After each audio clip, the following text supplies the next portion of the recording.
할렐루야. 하나님께서 거룩하게 구별해 놓으신 주님의 날입니다. 오늘도 가정에서 예배드리실 때에 하나님의 사랑과 은혜가 여러분들 위에 가득하기를 주님의 이름으로 축복합니다. 살기 위해 미친 짓을 해야 할 때라는 제목으로 하나님의 말씀 나누고자 합니다. 사무엘상 17장을 보면 우리가 잘 알고 있는 내용이 나오는데, 블레셋의 골리앗이 이스라엘 군대를 모욕하고 조롱하고 있었습니다. 하지만 이스라엘 진영에서는 섣불리 나서는 사람이 한 명도 없었습니다. 골리앗은 거인이었기 때문에 그의 거대한 모습, 그가 휘두르는 칼, 그 모습만 봐도 오금이 저려서 다리에 힘이 풀렸기 때문입니다.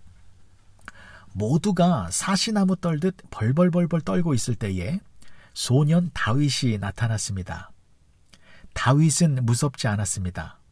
그리고 골리앗을 향해 담대히 외쳤습니다. 너는 칼과 창과 단창으로 내게 나아오거니와 나는 하나님의 이름으로 내게 나아가노라. 그리고 물맷돌을 던져 거인 골리앗을 통쾌하게 쓰러뜨렸습니다. 여러분, 다윗은 왜 이렇게 담대할 수 있었을까요? 이 용기가 어디서 난 것이었을까요? 다윗은 아버지의 양을 치던 목동이었습니다. 하지만 여느 목동과는 달랐습니다. 다윗은 양을 칠 때에 하나님을 의지하며 목숨도 아끼지 아니하고 양을 지켰습니다. 사자와 곰이 공격을 해와도 두려움 없이 그것들과 싸워서 이겨냈습니다. 왜냐하면 하나님이 함께 하시면 아무것도 두려운 것이 없었기 때문이었습니다. 하나님은 창조주이십니다. 그 창조주 하나님의 능력 앞에서 이 세상의 모든 피조물들은 굴복할 수밖에 없다는 것을 다윗은 양을 치면서 여러 번 경험했습니다. 그래서 아무리 무서운 사자와 곰도 하나님 앞에서는 무기력한 존재가 된 것처럼 골리앗도 제 아무리 큰 거인이고 힘이 센 장사라 할지라도 하나님 앞에서는 작디 작은 연약한 피조물에 불과하기 때문에 다윗은 골리앗보다 더 크신 하나님을 의지해서 골리앗을 담대하게 쓰러뜨릴 수 있었던 것이었습니다. 이처럼 다윗은 하나님으로 충만한 사람이었습니다. 성경에 보면 다윗은 얼굴이 붉은 사람이었다고 합니다. 그만큼 신앙이 뜨거웠다라는 것입니다. 아니, 뜨거울 수밖에 없었을 것입니다. 하나님이 항상 다윗을 붙들고 계셨기 때문입니다. 임마누엘의 하나님께서 나를 도와주시고 지켜주시고 보호하여 주시는데 어찌 아니 뜨거울 수 있겠습니까? 어찌 그냥 잠잠히만 있을 수 있었겠습니까? 다윗은 하나님의 능력을 앞세우면서 항상 승리의 신앙생활을 해왔습니다. 그런데요, 한 가지 문제가 있습니다. 지금까지 다윗이 알고 있는 하나님은 반쪽짜리 하나님입니다. 무슨 말이냐면, 지금까지 다윗이 경험한 하나님은 어떤 하나님이었냐면, 기적을 베풀어 주시는 하나님, 능력을 행하시는 하나님, 크신 역사를 나타내시는 하나님이었습니다. 그래서 지금까지 다윗은 기적의 현장 속에만 있었습니다. 다윗의 삶의 모습은 늘 승리의 현장이었고 감격과 놀라움의 현장이었습니다. 그래서 아마 다윗은 이렇게 생각하고 있었을지 모릅니다. 하나님이 계시면 늘 승리의 역사가 일어나는구나. 그래서 하나님은 언제나 승리의 현장에만 계시는구나. 기적의 현장, 기쁨과 감격의 현장, 여기에는 항상 하나님이 계시는구나. 이렇게 생각하고 있었을 것입니다. 예, 물론 맞는 말입니다. 하지만 이것은 하나님의 한쪽 면만을 알고 있는 것입니다. 다윗은 다른 쪽의 상황을 경험해 보지 못했습니다. 즉, 승리와 감격과 기적이 아니라 철저하게 실패한 상황, 인생이 밑바닥으로 추락한 상황, 여기는 아직 경험해 보지 못한 것입니다. 승리와 대척점을 이루는 실패와 절망과 좌절, 그 상황 속에서도 과연 하나님은 계신 것인지, 그때의 하나님은 어떠한 모습인지 아직 그 경험이 없습니다. 그러니까 다윗은 지금까지 하나님에 대하여 한쪽 부분만을 알고 있었습니다. 기적, 승리, 감격이라는 자리에서만 하나님을 경험했었지, 고통, 두려움, 공포, 죽음의 상황 속에서 하나님의 임재는 아직 경험해보지 못한 것이었습니다. 그래서 하나님께서는 다윗이 갖고 있었던 하나님에 대한 반쪽짜리 생각을 깨뜨려 주십니다. 아니, 하나님에 대한 인식의 범위를 넓혀 주십니다. 그것이 바로 오늘 본문의 말씀입니다. 바라고 소망하기는 다윗이 오늘 말씀의 내용을 통하여 하나님을 더 깊이 알게 되어졌습니다. 마찬가지로 저와 여러분들도 우리 아버지 하나님을 더 깊이, 더 올바르게 깨닫게 되어져서 하나님으로 말미암아 지금보다 더 담대한 신앙생활을 해 나아가는 우리 모두가 되어지시길 간절히 축복합니다. 오늘 본문의 말씀 10절의 말씀을 보시겠습니다. 사무엘상 21장 10절입니다. 제가 봉독해 드리겠습니다. 그날에 다윗이 사울을 두려워하여 일어나 도망하여 가드왕 아기스에게로 가니. 잘 들어보십시오. 다윗이 사울을 피하여 도망자 신세가 되었습니다. 정신없이 도망가는 길입니다. 이 길은 다윗 인생에서 처음 경험해보는 길입니다. 그동안에는 하나님의 도우심으로 어려운 순간마다 승리의 역사가 일어났었습니다. 그런데 이번에는 달랐습니다. 고난이 시작되어졌는데 어쩐지 끝날 기미가 보이지 않습니다. 계속되는 고통입니다. 그런데 이 고난의 시작, 그 출발점이 어디였습니까? 공교롭게도 골리앗 사건 때문이었습니다. 다윗이 골리앗을 죽이자 그의 인기가 하늘을 찌르는 듯 했습니다.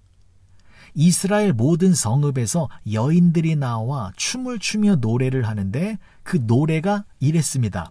사울이 죽인 자는 천천히요, 다윗은 만만이로다. 이스라엘 백성들이 사울보다 다윗을 더 높이기 시작한 것입니다. 이 모습을 보고 사울 왕은 불쾌했습니다. 당연하겠지요. 그런데 불쾌한 정도가 아니라 굉장히 화가 났습니다. 그래서 다윗을 무섭게 시기하고 질투하게 됩니다. 결국 사울 왕은 악령에 사로잡혀 다윗을 죽이기로 결심을 합니다. 그래서 창을 던져서 죽이려고 한 적이 2번이나 있었고, 또 다윗을 사위로 삼을 때에 그 당시 신랑이 결혼할 때에는 지참금을 들고 왔어야 했는데 그 지참금을 블레셋 사람들의 표피 100개를 가져오라고 하는 말도 안 되는 요구를 해서 블레셋 사람들의 손에 의해서 죽임을 당하게 하려는 그러한 계략도 세웠었습니다. 그리고 청부살인업자를 보내서 몰래 암살하려는 시도도 했었습니다. 하지만 이도저도 실패했습니다. 그래서 결국 사울 왕은 공권력을 행사하기 시작했습니다. 이스라엘의 모든 군인과 경찰, 공무원, 공권력을 다 동원해서 다윗을 죽이려고 한 것입니다. 이제 살벌한 상황이 벌어진 것입니다. 잡히면 죽습니다. 그래서 다윗은 빨리 도망가야 합니다. 그런데 다윗의 입장에서 보면 이건 얼마나 억울한 상황입니까? 하나님이 나와 함께 하셔서 그 뜨거운 신앙을 가지고 믿음으로 골리앗을 무찔렀을 뿐인데 그 결과로서 돌아온 것은 도망자 신세가 되어진 것입니다. 그런데 더 당황스러운 것은 지금까지는 어려운 순간이 오면 하나님께서 나를 도와주시고 지켜주셨는데 이번에는 어쩐 일인지 하나님이 나를 보호해 주시는 것 같지가 않습니다. 환난과 고난과 어려움이 계속해서 나를 괴롭히고 있는 상황입니다. 어떻게 보면 하나님께서 다윗을 고난의 현장으로 밀어붙이고 계시는 것만 같습니다. 여하튼 다윗은 무서웠습니다. 자기를 죽이려고 인정사정 없이 달려들고 있는 사울 왕이 너무나 두려웠습니다. 10절의 말씀을 다시 보시겠습니다. 그날에 다윗이 사울을 두려워하여 일어나 도망하여 가드 왕 아기스에게로 가니. 이 말씀 속에서 다윗의 두려움이 얼마나 컸는가를 우리는 알 수 있습니다. 다윗은 지금 두려움 때문에 두 가지의 큰 실수를 저질렀습니다. 첫 번째, 다윗은 이스라엘의 왕으로 기름 부음을 받은 사람입니다. 지금으로 말하면 차기 대통령 내정자입니다. 그러면 무슨 일이 있어도 다윗은 백성들과 함께 있어야만 합니다. 그런데 지금 자신의 목숨이 위험하다고 나 혼자 살겠다고 어디로 갔습니까? 가드 지역으로 갔습니다. 가드는 블레셋 땅입니다. 블레셋이 어떤 나라입니까? 이스라엘을 끊임없이 괴롭히던 나라였습니다. 그러니까 다윗은 왕이 될 사람이 백성들을 버리고 적국으로 넘어간 것입니다. 이것은 마치 한국의 차기 대통령 당선인이 자기에게 힘든 일이 생겼다고 북한으로 도망간 것과 같은 것입니다. 그리고 두 번째 실수는 참으로 어이없는 실수입니다. 얼마나 무서워서 도망가는 게 급했으면 이런 실수를 했을까요? 다윗이 정신없이 도망간 곳, 그곳은 가드 성읍이었습니다. 가드 성읍은 블레셋의 5 성읍 가운데 한 곳이었습니다. 그런데 여러분, 가드 지역이 어떤 곳입니까? 다윗이 블레셋의 골리앗을 죽였잖아요. 그 골리앗이 가드 지역 출신입니다. 그래서 가드 사람들은 다윗을 철천지 원수로 생각하고 있었습니다. 사무엘상 17장 4절의 말씀입니다. 블레셋 사람들의 진영에서 싸움을 도두는 자가 왔는데 그의 이름은 골리앗이요 가드 사람이라. 그의 키는 6규빗 1뼘이요. 다윗이 정신없이 도망을 갔는데 정신을 차려보니 여기가 가드 성읍입니다. 얼마나 놀랬을까요?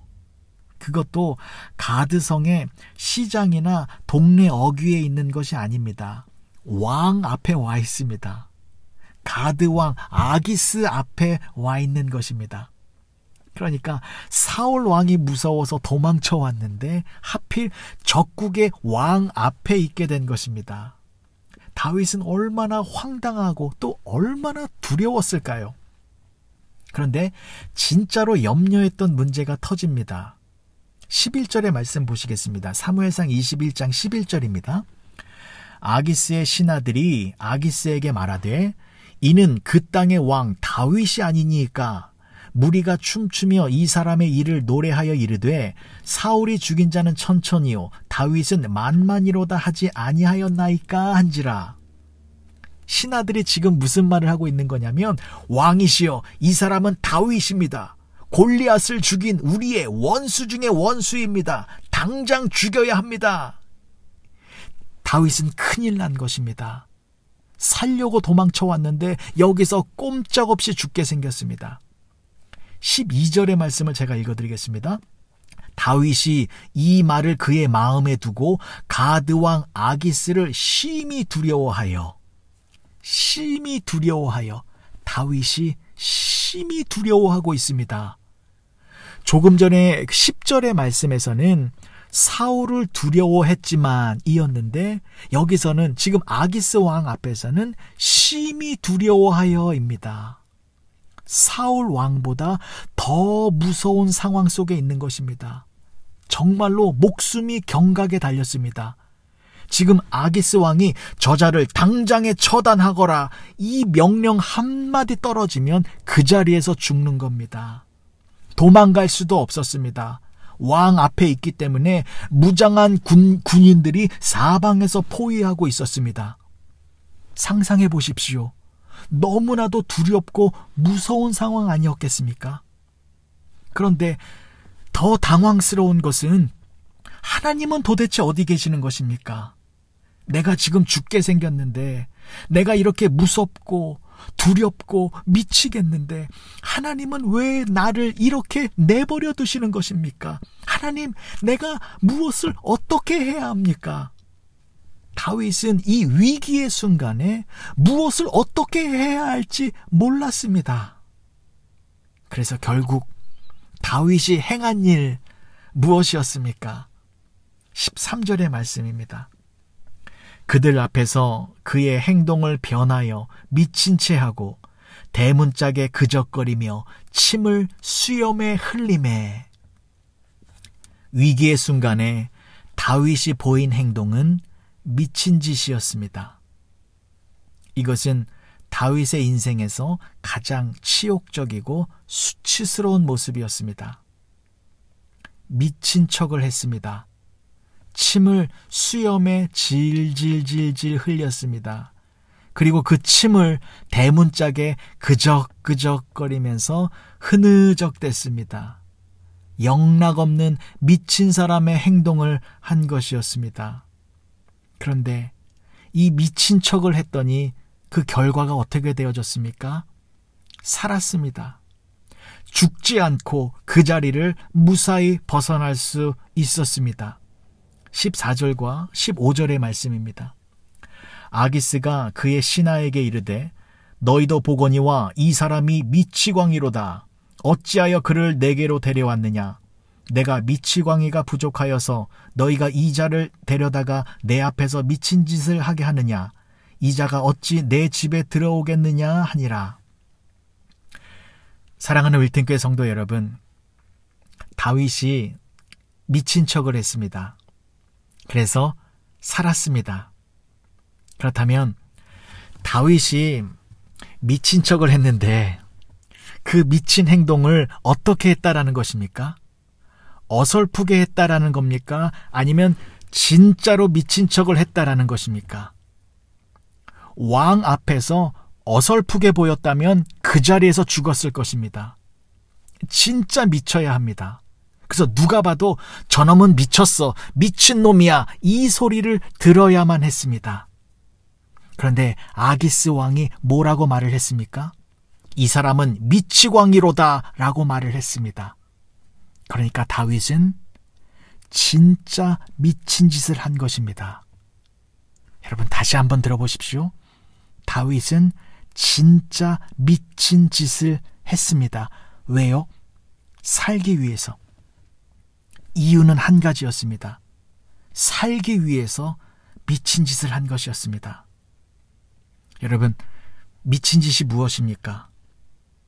내가 하고 싶지 않은 짓을 하는 것이 미친 짓입니다. 내가 하고 싶지 않은 일을 하는 것이 미친 짓입니다.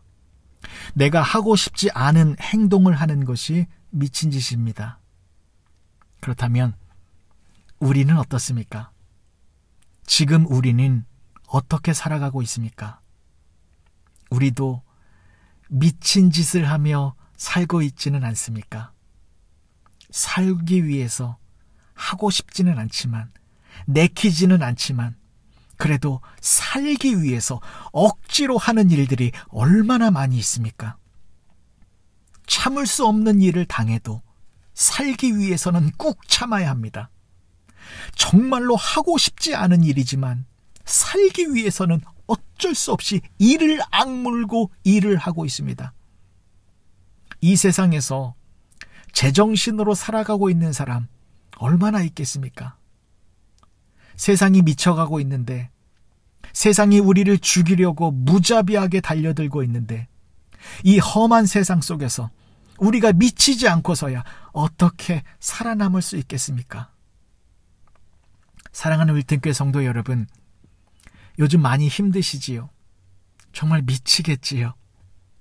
그런데요, 우리도 힘들지만 지금 우리 주변 이웃분들이 엄청난 고통을 당하고 있습니다.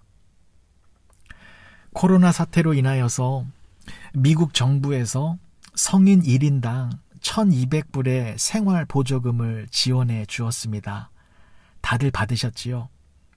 그런데 그 지원금을 미국에 살고 있다고 다 그 돈을 받은 것이 아닙니다. 서류 미비자들, 소위 말하는 불법 체류의 신분이 되신 분들은 한 푼도 받지를 못했습니다. 그래서 LA 한인회에서 그분들을 위해서만 500불의 현금을 지원해주는 구호기금을 마련했는데 400명을 선발하는데 2073명이 신청을 했다고 합니다. 그런데 신청을 할 때 본인의 사연을 적어서 보내야만 했는데 그 사연들을 읽어보니 참으로 기가 막혔다고 합니다. 5월 15일자 중앙일보 기사 내용입니다. 제가 짧게 말씀을 드리겠습니다. 아메리칸 드림은 비극이 됐다. 찬란한 미국 생활을 꿈꾸며 온 가족 4명이 비행기에 몸을 실었다. 하지만 시작부터 잘못이었을까? 관광비자로 들어선 미국 생활 30년의 결과는 가족 모두 불법 체류자란 낙인뿐이었다. 엎친 데 덮친 격이다. 부부는 병까지 얻었다. 남편은 폐암, 아내는 유방암 판정을 받았다. 수십 년간 몸이 보낸 경고를 무시하며 물불 안 가리고 굳은 일에 뛰어든 후유증 같다. 이 와중에 코로나19 사태까지 덮쳤다. 어렵사리 얻은 일자리마저 잃었다. 희망이 보이지 않는다. 하루하루가 어렵다. 이제는 내일이 무섭다. 가족이 불법 체류자가 되었고 부부가 암에 걸렸고 코로나 사태로 일자리마저 잃어버려서 생계가 막막하다고 합니다. 그래도 이 가족은 나은 편입니다. 아예 홈리스가 되어서 구호 자금을 신청하신 분들도 12명이나 된다고 합니다. 그리고 당장에 쌀 한 포 살 돈이 없어서 쩔쩔매고 있는 한인분들이 다수였다고 합니다. 심지어 타주에서도 지원금을 신청했고 또 안 되는 줄 알면서도 너무 절박하니까 신청을 하신 분들도 많이 계셨다고 합니다. 사랑하는 윌튼교회 식구 여러분, 이 사람들이 지금 어떻게 제정신으로 이 세상을 살아갈 수 있겠습니까? 지금 우리는 살기 위해서 미친 짓을 해야만 하는 시대를 살고 있습니다. 우리가 기도해야 합니다. 하나님의 자녀들인 우리들이 주변에서 고통당하고 있는 이웃들을 위하여 더 간절히 기도해야 합니다. 왜냐하면 하나님만이 이 모든 어려운 상황 속에서 유일한 희망이 되시고 하나님만이 모든 문제를 해결할 수 있는 능력을 주시기 때문입니다. 미친 세상 속에서 미친 사람처럼 살아가는 우리들에게 하나님만이 유일한 생명을 주시기 때문입니다. 여러분 보십시오. 다윗이 미친 척을 했습니다. 살기 위해서 다윗은 인생의 제일 밑바닥까지 내려가 보았습니다. 내 자존심, 내 생각, 내 의지 다 내려놓고 침을 질질 흘리며 진짜 미친놈처럼 행동을 했습니다. 일단 살아야 되니까요. 그런데 그 밑바닥에서 그 비참한 상황 속에서 다윗은 무엇을 발견했는지 아십니까? 하나님을 발견했습니다. 거기에도 하나님이 계셨습니다. 인생의 실패의 자리, 고통의 자리, 억울함의 자리, 외로움의 자리, 낙오자의 자리, 두려움의 자리, 버림받은 자리, 그 비참하고 보잘것없는 그 자리에도 하나님은 여전히 계셨습니다.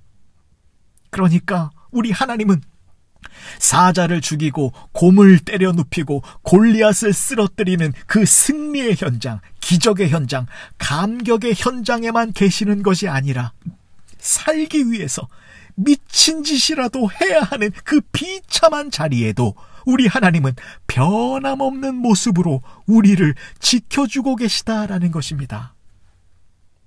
다윗이 하나님의 다른 쪽을 알게 되어졌습니다. 하나님은 내 인생의 모든 곳에서 나의 존재 전체를 품어주시며 안전하게 보호해주고 계시다라는 것을 비로소 알게 된 것이었습니다.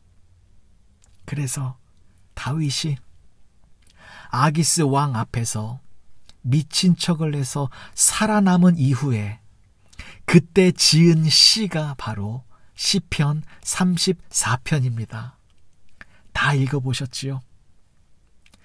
시편 34편 1절에서 4절까지의 내용을 제가 다시 한번 봉독해 드리겠습니다. 내가 여호와를 항상 송축하며 내 입술로 항상 주를 찬양하리이다. 내 영혼이 여호와를 자랑하리니 곤고한 자들이 이를 듣고 기뻐하리로다. 나와 함께 여호와를 광대하시다 하며 함께 그의 이름을 높이세. 내가 여호와께 간구하매 내게 응답하시고 내 모든 두려움에서 나를 건지셨도다. 아멘. 그리고요, 시편 34편 8절의 말씀도 꼭 보셔야 합니다. 제가 봉독해 드리겠습니다. 8절의 말씀입니다. 너희는 여호와의 선하심을 맛보아 알지어다. 그에게 피하는 자는 복이 있도다. 아멘. 다윗이 여호와의 선하심을 맛보아 알게 되었습니다. 하나님의 선하심의 그 달콤하고 은혜로운 맛을 직접 경험해 보았다라는 것입니다. 그런데요, 하나님의 그 선하심은 언제 맛볼 수 있는 것이냐면 고난의 현장에 있을 때에 그때 맛볼 수 있는 것입니다. 오늘 본문의 말씀 13절의 말씀을 제가 다시 읽어드리겠습니다. 그들 앞에서 그의 행동을 변하여 미친 채 하고, 다윗이 행동을 변하게 해서 미친 척을 했다라는 것입니다. 여기서 행동이 변하다의 히브리어 원어의 뜻이 뭐냐면 맛이 변하다입니다.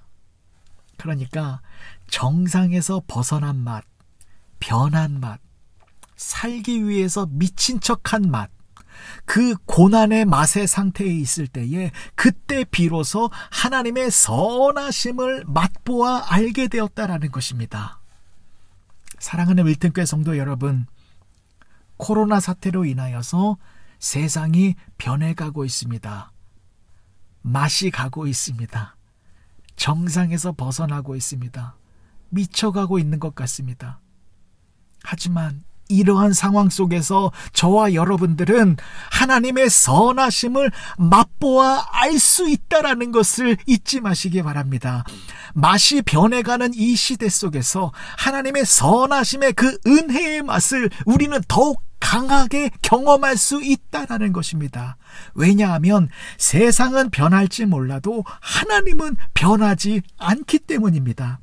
하나님은 선하신 분이십니다. 선하시다라는 것은 신실함을 의미하는 것입니다. 신실하신 하나님은 든든한 기둥이 되셔서 우리를 세워주시는 분이십니다. 신실하신 하나님은 요동치지 아니하시고 변함없는 모습으로 우리를 지켜주시는 분이십니다. 하나님은 우리가 잘 나가고 건강하고 부자일 때에만 우리와 함께 하시는 것이 아닙니다. 실패하고 곤핍하고 연약해져 있을 때에도, 지금처럼 살기 위해서 미친 짓이라도 해야 하는 이러한 수치스러운 상황 속에서도 하나님은 여전히 우리와 함께하고 계십니다. 그리고 우리들에게 이겨낼 수 있는 힘과 능력을 공급해주고 계십니다. 하나님이 우리와 함께하고 계시니 우리는 골리앗을 쓰러뜨릴 수 있습니다. 넉넉히 지금의 거대한 문제들을 이겨낼 수 있습니다. 하나님의 선하심을 맛보시기 바랍니다. 그 은혜의 맛을 경험하면 얼굴이 붉어집니다. 가슴이 뜨거워지게 될 것입니다. 그러면 다윗과 같이 당당한 신앙생활을 우리도 할 수 있게 되는 것입니다. 다윗이 시편 34편으로 하나님을 찬양했습니다. 또한 다윗은 그 시편의 내용을 통하여 우리들에게 이러한 격려를 해주고 있는 것만 같습니다. 시편 34편 9절과 10절의 말씀입니다. 너희 성도들아 여호와를 경외하라. 그를 경외하는 자에게는 부족함이 없도다. 젊은 사자는 궁핍하여 줄일지라도 여호와를 찾는 자는 모든 좋은 것에 부족함이 없으리로다. 코로나 사태 가운데 살기 위하여 무슨 짓이든 해야 하는 상황 속에서 골리앗과 같은 이 거대한 문제 앞에서 두려움이 가득한 상황 속에서 하나님만을 찾으시고 하나님만을 의지하셔서 하나님의 선하심을 직접 맛보아 알게 됨으로 말미암아 당당하게 승리하며 나아가시는 복된 윌튼교회 성도님들이 되어지시길 주님의 이름으로 축복합니다. 기도하시겠습니다. 좋으신 아버지 하나님, 은혜를 감사합니다. 세상이 변해가고 있습니다. 이 세상 속에서 살기 위해서 우리도 가끔은 하고 싶지 않은 일을 억지로 해야 할 때가 있습니다. 그것이 미친 짓으로 나타날 때에 그때마다 하나님의 선하심을 맛볼 수 있는 은혜를 허락하여 주시옵소서. 하나님이 우리와 함께하고 계시기 때문에 우리가 지금 살 수 있음을 고백합니다. 우리의 연약함을 불쌍히 여겨주셔서 날마다 승리할 수 있는 새로운 힘과 능력을 끊임없이 공급하여 주시옵소서. 예수님의 이름으로 기도합니다. 아멘.